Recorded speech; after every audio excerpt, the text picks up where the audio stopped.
Hello, hello. Welcome, please come in. That's right, we are back in the worlds of Final Fantasy, this time to do a magic-only playthrough of a variety of games, starting with Final Fantasy II. Why are we starting with 2 and skipping 1? Loads of reasons, but I think I'm going to leave that to be explained in the summary video. For now, let's establish what I mean by magic only. Well, of these commands, the only one I may select in combat is magic. So, no attacking, no items. I will, in some circumstances, use the row or defend command, but I basically only used this so my 4th character, who often didn't have magic, wouldn't get in the way. Outside of battle, though, everything is fine. I can use potions, ethers, tents in the field as I choose. But in combat, I'm restricted to only magic. To be fair, I think I only ever use items outside combat out of laziness, rather than necessity, at least in this game. MP is pretty forgiving since every spell just costs MP based on its level. So, that's the challenge. Let's get into it. We start by naming our 3 protagonists, and since they come with default names, I will elect to leave them as is. Normal imperialism stuff, and our party is thrust into a fight they cannot possibly win. Here I do actually select attack because it literally doesn't matter what I do here. Firion is safe and immediately reunites with the other 2 characters, and it's time to get this party started. First, turn on the normal leveling and gil boost so I don't have to bother with random encounters at all, and also because this game's leveling system is a disaster, which I will get to.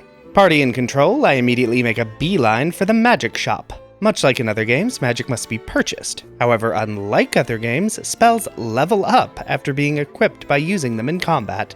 That's right. There is no Fire, Fyra, Fyraga, it's just Fire, level 1 through 16. And now for a bit of early grinding, which will be happening a decent amount because this game has a very weird leveling system. Your characters don't have levels, instead you improve the level of your spells, level of your weapon skill, and your stats and HP by using them. Or having them used in the case of HP and MP. Normally I do my best to stay at reasonable levels in these challenge runs. That is more difficult when stat progressions are all over the place and a complete mess. Honestly, very bold to try and implement this system on an NES game. Unfortunately, it does feel like it was implemented on an NES game. Some very brief early grinding, and it's time to head to Fynn, our next destination. I mean, I say destination. No one told me to go here, but it is the next point in the story. Here, we meet up with Scott, who I think is a prince. Anyway, he's dead, but he gave us this ring to return to Princess Hilda in Altair. But first, back to the magic shop to make sure everyone has one different offensive elemental spell and cure. This means everyone has a way to deal damage and heal the party, which is incredibly important when items in combat are off limits. Back to Hilda, and she agrees to let the team join the resistance to fight the Empire. Minwu joins the party and brings his foldable canoe with him. And Minwu is just stacked with all the white magic, which is helpful early on as I don't have much magic yet. Stop off in Poft and they sell some very shiny spells in the form of Blink, Protect, and Shell. All great defensive buffs that I sadly can't afford quite yet. Onwards to Salamand, which has even more magic I want but can't afford. Which is a real bummer because enemies are dropping so little gil, even at 4x. I want my magic! Anyway, we have to go to a cave or something, fight a few random battles to get some stats and level up spells, and then just run through and it's time for our first fight. Sergeant. Wait, is this really the first fight in the game? Alright then. I start by casting Protect and Blink on the entire party, then cast offensive spells, and he's dead. Alright, well that was nothing. Come to think of it, I can't recall a single boss from this game offhand. That's probably not a great sign for how interesting they are. Well, let's just ignore that.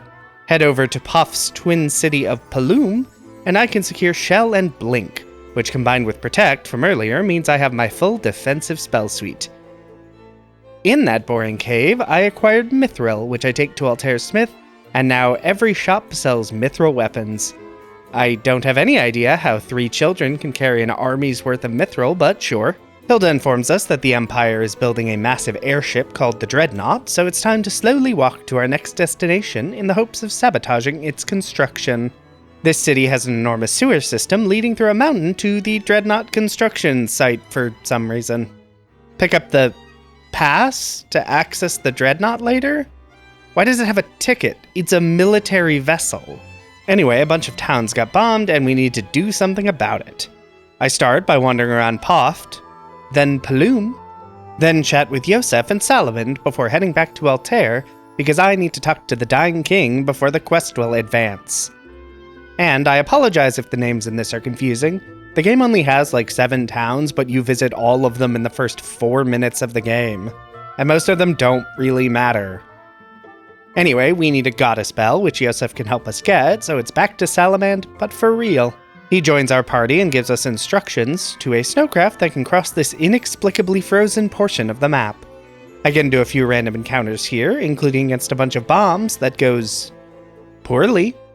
It's so difficult to tell where I'm at in the progression curve in this game. It's really just a mess.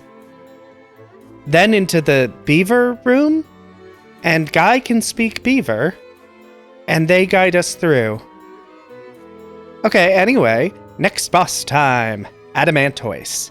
So open with our trio of Blink, Protect, Shell, then it's about casting offensive spells and making sure my party stays healed up. Adamantoise does hit quite hard, even with Protect, but doesn't have any other special moves, so the fight is very quick. Especially with how much damage my magic is doing. Adamantoise dead, I grab the goddess bell, and it's time for another boss fight. Borgin! And this fight technically happens. I set up all my buffs, and then kill him in 1 turn. This description may actually take longer than the boss fight did. I'll see in the edit. Borgin throws a boulder at us, which is normally my favorite move, and Yosef dies. So sad. Anyway, goddess bell in hand, I swing by Bafsk to grab Asuna and Basuna, which are useful, but also very confusing. One cures statuses that wear off after battle, the other cures everything else.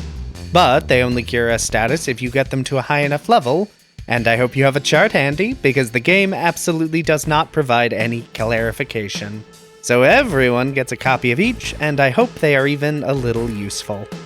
And it's time to take the goddess bell to unlock Kashuan Keep. Inside is Gordon, Hilda's brother, I want to say. My guy, how did you get in here? Yosef just died to get us this bell, and you, what, have a key to the back door? Oh, I also picked up life magic from Salamand earlier, so I can restore characters who die. Because that is also very important when I can't use Phoenix Downs. And Kashuan Keep is done, and it's time for the boss, Red Soul. And this unintimidating little creature is the first, and spoiler last, full block on the run. See, Red Soul spends the first few rounds casting powerful-ish elemental magic on the entire party, then switches to much weaker physical attacks. This is not the problem. The problem is that Red Soul absorbs every offensive elemental spell I have access to. There are ways to damage the boss I get later, like Drain being a notable example, but at this stage, to the best of my knowledge, there is no way for me to damage this boss with magic. I did see one suggestion to cast Teleport on the boss as it can remove it from the fight, I guess? But I tried and the boss just healed. So, yeah, turns out no, you can't beat this game with magic. But I'm not gonna let that stop the run. For this fight, I went ahead and equipped my party with some weapons and just smacked it. Kind of a bummer, but there was no plan B. Let me know down in the comments if there is a way to beat this boss with magic that I missed. Because I did look and didn't really find anything useful. Has no one done a magic-only run of FF2? Surely not. Someone must have done this before. Time for the long walk back to Altair, except nope, I've gone the wrong place again. I really should pull up a walkthrough because I legitimately do not remember the narrative path through this game. Back to Kashuan Keep to light this flame or something, then take a chocobo back to Altair, and you guessed it, I'm in the wrong place again because I actually need to go to the Parked Dreadnought. And they will let me in because I have a ticket, which is a thing for some reason. And then the guard just bails? Okay, that's awful security. I get impatient waiting for the stairs to be free, and this captain advises me that patience is a virtue. Fight a monster in a box that hits like a truck, because yeah, box monsters are very strong in this game relative to the dungeon they are in. Probably. Or I'm underleveled for this area. I simply can't know. We're here to rescue Sid and Hilda, apparently. With them rescued, we toss some fire in the Dreadnought's engine, and there we go. No big airship. Mission complete, Dreadnought destroyed. Back to Altair, where Gordon leaves our party to help lead the resistance. We need a boat, which means it's time to beat up some pirates, as is classic in Final Fantasy. And then the pirate captain Leela joins the party, as is also tradition in Final Fantasy. This lets us reach the only significant island in the world and reach Castle Deist, where 2 people live. Next stop is Deist Cavern. First, pick up a pendant on the ground that is integral later, then get pretty lost for a bit. Once I find my way, it's time for the next fight. Chimera. Time to unleash a full barrage of... Oh, that's not good. Let's try this again, but this time apply some buffs. So round 1 went bad, that's not going to work. Okay, much as I've tried to avoid it, it's simply time to get into some random encounters. There is just no way I'm going to beat the next boss when it can one-shot half my party, particularly when there are 4 of them. Okay, so a little bit of leveling and it's back into the fight. I also stopped back at Bath's to buy some upgraded armor. It's not an easy fight by any means, given the sheer speed at which the Chimeras try to decimate my party, but having the entire party being able to heal really helps. And while it is slower, it can be easier to keep 2 people alive rather than 1. And I die. I'm gonna call that bad luck, even though it wasn't. Let's try this again. Guy went down really early in the last fight, even though he is my tankiest party member. On the second attempt, Guy doesn't get destroyed, so I'm able to keep everyone alive while I gradually whittle down the Chimeras to victory. Okay, that was in fact the first interesting fight. I never picked up the wyvern egg. Talk to this wyvern about dragoons, then take the egg all the way back through the cave and put it in this pool of water. Someday that will be a big wyvern. Back to Altair, and it's time for a seduction scene. And a fight against this Lamia Queen that I really should have healed for. Lamia Queen loves her status effects, trying out both Confuse and Sleep. Unfortunately, she simply is not durable enough to withstand my offensive spells. Leela leaves the party, and Gordon is back in. It's time to rescue a princess. Again. At the Colosseum, it's time for a behemoth fight. Same strategy as always, buff the party, then unleash magic. My spells are dealing crap for damage, but everyone can heal, even Gordon. And apparently this behemoth has very little HP. Possibly the least amount of HP a behemoth has ever had in Final Fantasy. We get rescued and it's time to escape a dungeon. Seriously, it's really all dungeons all the time here. But there's nothing else of interest. Rescue Hilda, again, and it's time to bail back to Altair. But only to rest, because it's time to head to the royal camp, because it's time to retake the capital city of Fynn. For this, Leela rejoins the party, and it's next boss time. Gatos. What are this man's proportions? Well, same drill as ever. Buff defense, go to town with offensive magic.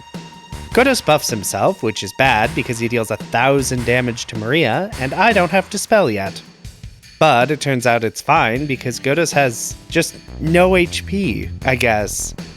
Alright, victory! And with Fynn liberated, I can buy Dispel to remove enemy buffs, and Slow to reduce enemy attack counts. Will these be useful? I don't think so, but I honestly don't remember. Fynn Castle is retaken, and I can head through this secret passage into the castle's frankly enormous basement. I fight 4 Rioses, which are basically what if Chimeras could petrify.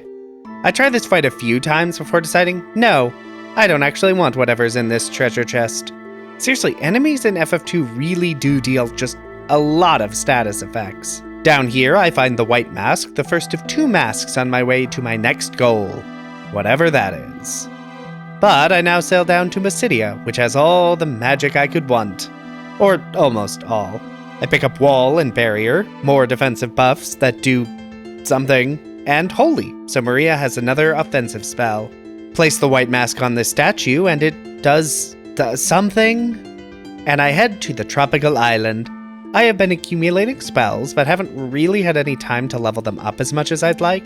So I turn off attribute leveling because I don't want to get overpowered, and start casting a bunch of spells in combat. This dungeon, to my knowledge, has the highest enemy level I have access to, so it is my best place to level spells for now.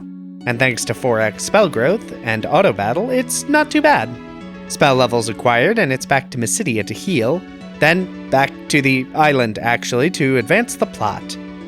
I don't really know what this room full of masked people in the middle of the dungeon is about, but I do not like their vibe. That's a big no from me. Next boss time, and it's 4 bighorns. Time to buff up and fight these monsters. Defensive buffs established, they actually can't deal really any damage to me. And while my spell damage isn't great, I basically have infinite time to whittle away the bighorns because they are dealing basically nothing. I definitely prefer doing challenge runs in games that actually have usable buffs. Killing bighorns gets me the Black Mask. I head to the Cave of Mysidia and place the Black Mask on this doppelganger, gaining entrance to the next dungeon. Here, I also find 2 Drain Tomes and an Osmos Tome. The Osmos Tome isn't super useful with my MP being as high as it is, but the Drain Tomes are essential to damaging enemies that absorb elements. Rest up to full in Altair, and it's time to take the Crystal Rod from the Cave of Mysidia to the Mysidia Tower. Except oh no! Leviathan has swallowed our ship whole. Here, we meet up with our next waste of a 4th slot, Ricard the Dragoon. And our next struggle is a monster in a box that is 5 red souls, aka the monster I can't actually damage. Except, now I have Drain, which can hurt them, and it deals just so little damage. In retrospect, I could have just not fought this enemy, as it's optional and the item it gives is completely worthless, but I'm stubborn and bail on Leviathan to grind up spell levels around Mysidia. So, turn off attribute leveling again and just spam Drain to build up EXP.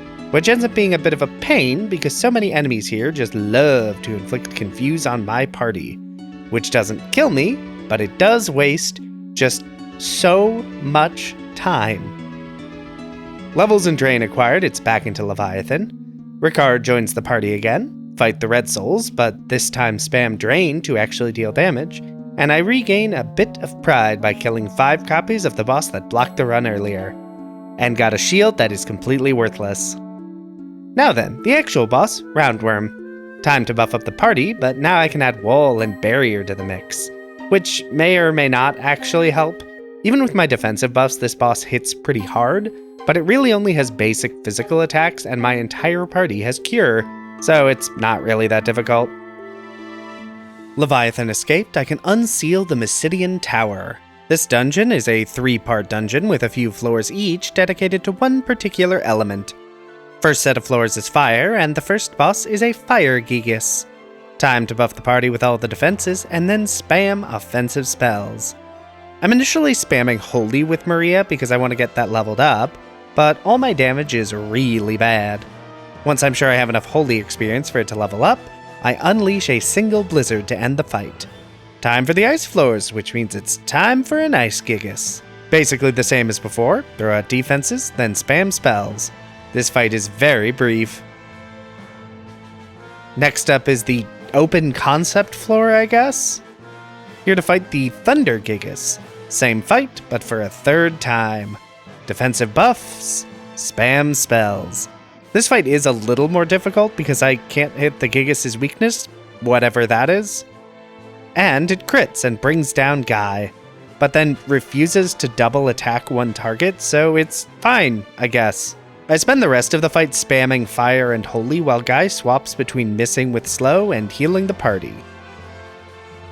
Then fight a random monster in a box to grab Flare, the ultimate black magic. This goes on Furion to expand his spell access even more.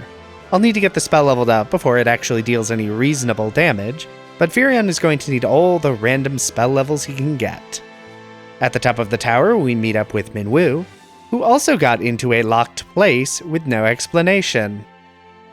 Minwu then destroys himself to unseal the crystals that boosts our stats, and the Ultimatome, the strongest spell in the game.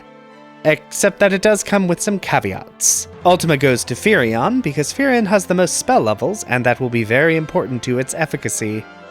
Back to Castle Finn, and Leela is here, and apparently not drowned when Leviathan ate her ship. The evil emperor has summoned a massive cyclone to devastate many towns, so naturally we take the pendant we found in Deist to the mirror in the basement. This lets us know the wyvern egg we threw in a lake is hatched and the wyvern is going to safely fly us into the heart of the storm. Very normal and very cool. Time for another monster in a box, and wow, that just destroyed me. I am apparently underleveled again, Let's try doing some grinding closer to the Cyclone's entrance. Do this for a bit, and I never turned attribute leveling back on after getting Drain up a few levels. That was so long ago. That would explain why my HP is bad and my stats haven't improved. I am so angry at myself. At least I got some spell levels up.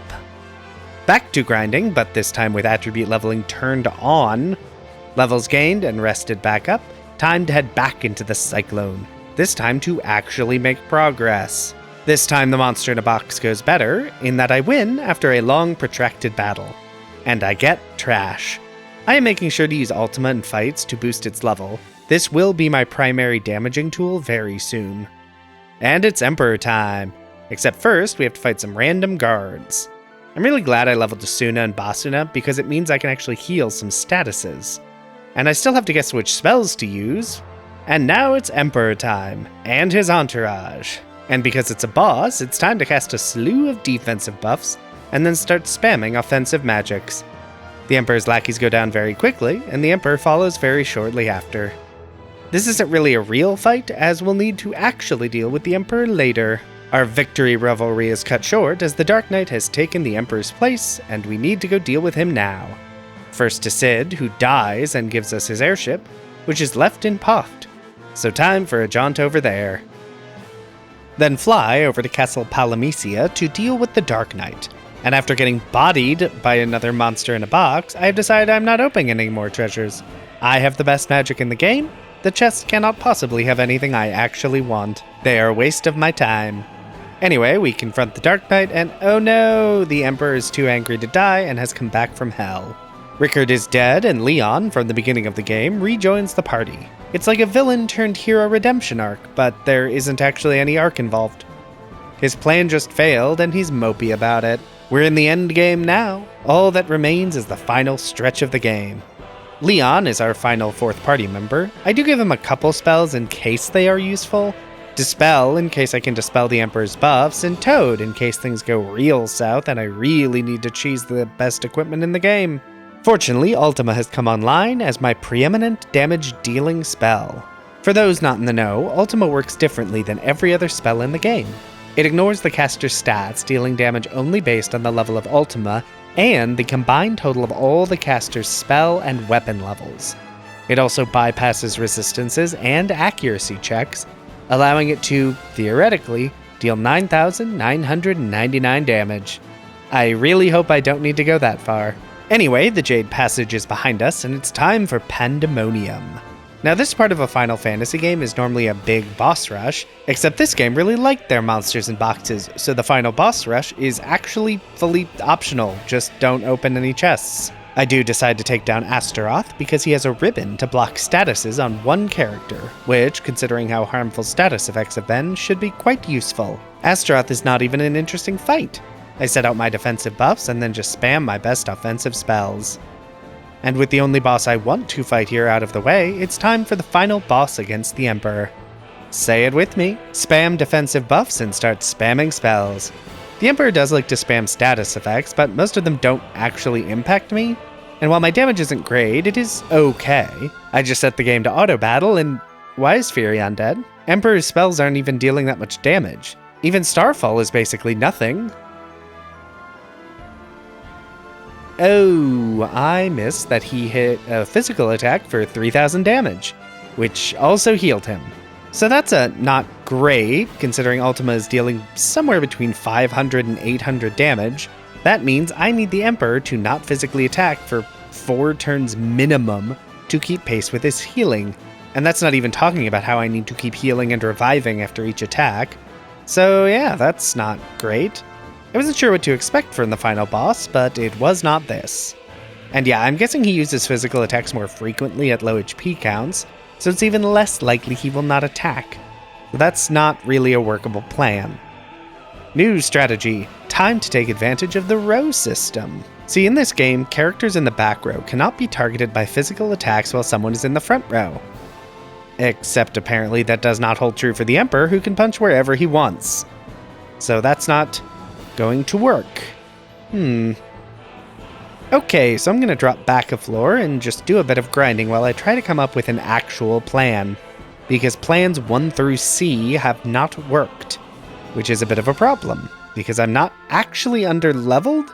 Emperor's other attacks are basically ignorable. It's just his physical attacks. I ponder over this conundrum before finally settling on my new game plan. So the Emperor deals, frankly, too much damage. I can't out-defend that. There may also be a percentage portion of the damage that no amount of grinding will get past. However, he still does have to actually hit me. My original plan was everyone in the back row while one character tanked hits, but because the Emperor bypasses rows, that won't work. What can work, however, is Blink. I've been casting it for most fights, including my first attempt at the Emperor, but much like Final Fantasy I, buffs can stack. So if I keep casting Blink, my evasion will continue to increase. If I unequip my party's armor to maximize evasion and then spam Blink for just so long, I will eventually reach a point where the Emperor functionally never hits me. Even if he does occasionally get in an attack, it should only be very occasional, and my damage should be able to outpace his healing. And between setting up Blink a comical number of times, and then chipping away at his HP, I managed to bring down the Emperor. It only took 10 minutes, which sounds like a long fight, but Final Fantasy III Red Mages Only had 6 fights in a row that took longer, so I'm gonna call this a win. Okay, so that was Final Fantasy II with only magic. I find myself unsure how I feel, which is a pretty typical feeling after completing Final Fantasy II. I'll save more cogent thoughts to be included in the summary video that will come out in a few weeks. For now, if you liked this video, be sure to hit that like button. If you'd like to see more of this, feel free to subscribe. Hey, maybe leave a comment if you have something you'd like to say. But whatever you decide to do, have a safe trip home.